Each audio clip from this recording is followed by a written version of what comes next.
Hello guys, it's Sunday morning. நேற்று நைட்டே வந்துட்டு மார்னிங் பிரேக்ஃபாஸ்ட்டுக்காக வந்துட்டு ட்ரை ஃப்ரூட்ஸ் ஜூஸ் தான் ஊற வச்சுருந்தேன். யூஷுவலாக வந்துட்டு இப்போ ஒரு பாஸ்ட் 2 மந்த்ஸாக வந்துட்டு மார்னிங் பிரேக்ஃபாஸ்ட்டாக ட்ரை ஃப்ரூட்ஸ் ஜூஸ் வித் ஏதாவது வந்துட்டு ஃப்ரூட்ஸ் தான் எடுத்துக்கிறது.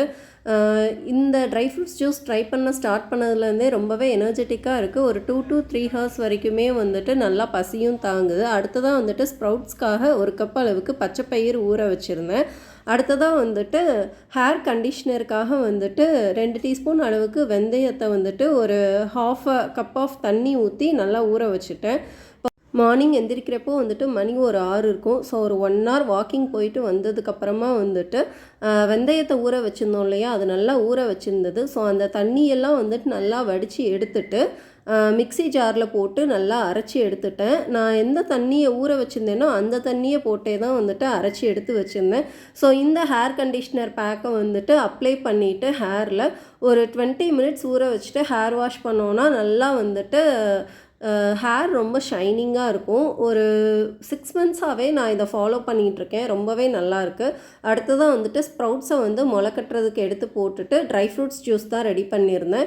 இன்றைக்கி வந்து மார்னிங் பிரேக்ஃபாஸ்ட்டாக ட்ரை ஃப்ரூட்ஸ் ஜூஸ், அப்புறம் வந்துட்டு கொஞ்சமாக கோவா வித் ஆரஞ்சஸ், இதுதான் வந்துட்டு என்னோடய பிரேக்ஃபாஸ்ட்டாக இருந்தது. அடுத்ததாக வந்துட்டு தம்பி ஒரு 10 டேஸாகவே வந்துட்டு முறுக்கு வேணும்னு கேட்டுட்டு இருந்தான். ஸோ அவனுக்காக வந்து முறுக்கு தான் ரெடி பண்ணிகிட்டு இருந்தேன். இந்த முறுக்கோட பேஸ் மாவு வந்து எனக்கு அம்மா தான் ப்ரிப்பேர் பண்ணி கொடுத்தாங்க. நெக்ஸ்ட் டைம் வந்து அவங்க ப்ரிப்பேர் பண்ணுறப்போ என்ன மெஷர்மெண்ட்ஸுன்னு கேட்டு கண்டிப்பாக வந்துட்டு ஷேர் பண்ணுறேன். எனக்கு யூஷுவலாக வந்துட்டு முறுக்கு சுற்றுறதுல நான் அவ்வளோ பெரிய எக்ஸ்பர்ட்லாம் கிடையாது. அம்மா ரொம்ப நல்லாவே முறுக்கு சுற்றுவாங்க. பட் ஏதோ எனக்கு தெரிஞ்ச அளவுக்கு வந்துட்டு நான் பண்ணிகிட்ருக்கேன். யூஷுவலாக குழந்தைங்களுக்கு கடையில் வாங்கி கொடுக்குறத விட வீட்லேயே நம்ம இந்த மாதிரி ரெடி பண்ணி கொடுக்குறது பெட்டருன்னு நான் ஃபீல் பண்ணுறேன். இதை பற்றி உங்களோட கருத்து என்னன்றதை மறக்காமல் கமெண்ட் பண்ணிடுங்க. அப்புறம் நம்ம சப்ஸ்கிரைபர் ஒருத்தவங்க கேட்டிருந்தாங்க, ஏன் எப்போ பார்த்தாலும் நீங்களே குக் பண்ணிகிட்ருக்கீங்க, நீங்களே எல்லா வேலையும் செய்கிறீங்க, உங்கள் ஹஸ்பண்ட்லாம் குக் பண்ணுறதுக்கு ஹெல்ப் பண்ண மாட்டாங்களா அப்படின்னு சொல்லிட்டு. அப்படியெல்லாம் இல்லைங்க, அவர் நல்லாவே குக் பண்ணுவார். யூஷுவலாக சண்டேஸ்லலாம் அவர் தான் குக் பண்ணி தருவார். அடுத்ததாக வந்துட்டு ஒரு 1 மணி இருக்கும். ஆப்பம் மாவு ஆட்டுறதுக்காக வந்துட்டு அரிசி ஊற வச்சுருந்தேன். ஸோ இந்த அரிசி ஊற வச்சதுக்கப்புறமா வந்துட்டு ஒரு 4 hours ஊற வச்சுட்டு மாவாட்டினா கரெக்டாக இருக்கும். இந்த ரெசிபி வேணும்னா சொல்லுங்கள், மறக்காமல் இன்னொரு வீடியோவில் வந்துட்டு ஷேர் பண்ணுறேன். ஸோ இன்றைக்கி வந்து ஹேர் ஆயில் ரெடி பண்ணலான்னு சொல்லிவிட்டு அதுக்குண்டான இன்க்ரீடியன்ட்ஸ் தான் எடுத்து வச்சுக்கிட்டு இருந்தேன். ஒரு கொத்த அளவுக்கு காஞ்ச செம்பருத்திப்பூ, ஒரு கொத்த அளவுக்கு வந்துட்டு முருங்கைக்கீரை, ஒரு கொத்த அளவுக்கு மருதாணி இலை, ஒரு 10-15 செம்பருத்தி இலை, ஒரு கை அளவுக்கு வந்துட்டு காஞ்ச ஆவாரம்பூ, அப்புறம் ஒரு கை அளவுக்கு வந்துட்டு கரிசலாங்கண்ணி இலை, இதெல்லாம் எடுத்திருக்கேன். அடுத்ததாக பார்த்தீங்கன்னா ஒரு 4-5 மீடியம் சைஸ் அளவுக்கு நெல்லிக்காய் எடுத்து கட் பண்ணி வச்சுருக்கேன்.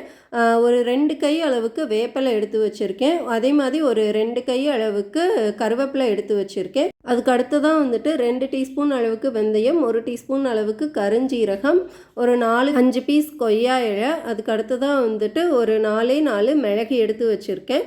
இதுக்கு வந்துட்டு இரும்பு பாத்திரம் இல்லைனா இந்த மாதிரி பித்தளை பாத்திரம் ஏதாவது யூஸ் பண்ணிக்கோங்க. முதல்ல ஒரு 1/2 லிட்டர் அளவுக்கு தேங்காய் எண்ணெயை அதில் சேர்த்துடலாம். அப்புறமா நம்ம எடுத்து வச்சுருந்தோம்ல அந்த இன்க்ரீடியன்ட்ஸ் எல்லாத்தையுமே வந்துட்டு ஒன்றொன்னா சேர்த்துருங்க. ஃபஸ்ட்டு வந்துட்டு நான் இதில் அந்த இலைகள்லாம் சேர்த்துட்டு கடைசியாக வந்துட்டு இதில் அந்த நம்ம ட்ரை இன்க்ரீடியன்ட்ஸ் எடுத்து வச்சுருந்தோம்ல, வெந்தயம், கருஞ்சீரகம், அப்புறம் மிளகு, அதெல்லாம் சேர்த்துட்டு மறுபடியும் மீதி இருக்கிற அந்த 1/2 லிட்டர் அளவுக்கு தேங்காய் எண்ணெயை சேர்த்துக்கலாம். நான் வந்து இன்றைக்கி செக்கெண்ணெய் தான் பயன்படுத்தியிருக்கேன். தேங்காய் எண்ணெய் மட்டும்தான் நான் சேர்த்துருக்கேன். ஒருவேளை உங்களுக்கு விருப்பம் இருந்தால் நீங்கள் வந்துட்டு இதில் தேங்காய் எண்ணெய் கூட ஒரு 1/4 லிட்டர் அளவுக்கு நல்லெண்ணெய் கூட சேர்த்துக்கலாம். அடுத்ததான் வந்துட்டு எங்கள் வீட்டில் பூண்டு வெங்காயம்லாம் யூஸ் பண்ண மாட்டோம். அதனால் நான் இன்றைக்கி வந்து பூண்டு வெங்காயம் எதுவுமே வந்துட்டு சேர்க்கல. ஒருவேளை உங்களுக்கு விருப்பம் இருந்தது அப்படின்னா ஒரு 2 பல்லு பூண்டு, அப்புறம் ஒரு 10-15 நம்பர் அளவுக்கு சின்ன வெங்காயம் சேர்த்துக்கலாம். அது வந்து உங்களோட விருப்பம் தான். இப்போது இது வரைக்கும் வந்து ஸ்டவ்வே ஆன் பண்ணக்கூடாது. இதுக்கப்புறமா வந்துட்டு ஸ்டவ் ஆன் பண்ணிவிட்டு ஒரு 20 நிமிஷம் வரைக்கும் விட்டுருங்க. அதுக்கு அடுத்ததாக பார்த்தீங்கன்னா லைட்டாக வந்துட்டு அந்த நம்ம சேர்த்த இன்க்ரீடியன்ட்ஸ்லாம் சேர்ந்து நல்லாவே அந்த எண்ணெயோட கலர் மாறும்.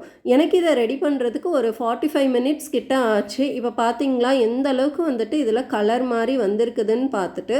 ஸோ லாஸ்ட்டாக வந்துட்டு இது ரெடி ஆயிடுச்சான்றதுக்கு நம்ம எப்படி பார்க்கலாம் அப்படின்னா, லைட்டாக வந்துட்டு நம்ம சேர்த்த அந்த இன்க்ரீடியன்ட்ஸ்லாம் எடுத்து செக் பண்ணி பார்த்தோன்னா நல்லா வந்துட்டு இந்த மாதிரி செய்கிற பக்குவத்துக்கு வரணும். அதுதான் சரியான பதம். ஸோ இப்போ இந்த பதம் வந்ததுக்கப்புறமா வந்துட்டு ஸ்டவ் ஆஃப் பண்ணிவிட்டு இப்படியே வந்துட்டு ஒரு 2 டேஸ்க்கு வந்துட்டு அப்படியே எதுவுமே பண்ணாமல் வச்சுருங்க. முக்கியமான விஷயம், இந்த எண்ணெய் வந்துட்டு சூடாக இருக்கிறப்போ நம்ம மூடி போட்டு க்ளோஸ்லாம் பண்ணி வைக்கக்கூடாது. நான் யூஷுவலாக வந்துட்டு ஒரு ஹாஃப் டே அப்படியே விட்டுருவேன்.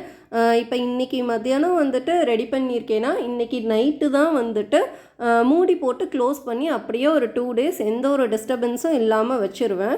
ஸோ அதுக்கப்புறமா தான் வந்துட்டு ஃபில்டர் பண்ணுவேன். பிகாஸ் ஒரு 2 டேஸாவது ஊறினா தான் இதில் இருக்க எசன்ஸ்லாம் இன்னுமே இதில் நல்லாவே இறங்கும்.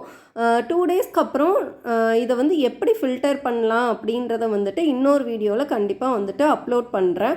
Thank you friends. மறக்காமல் சேனலுக்கு சப்ஸ்கிரைப் பண்ணிடுங்க. Thank you all.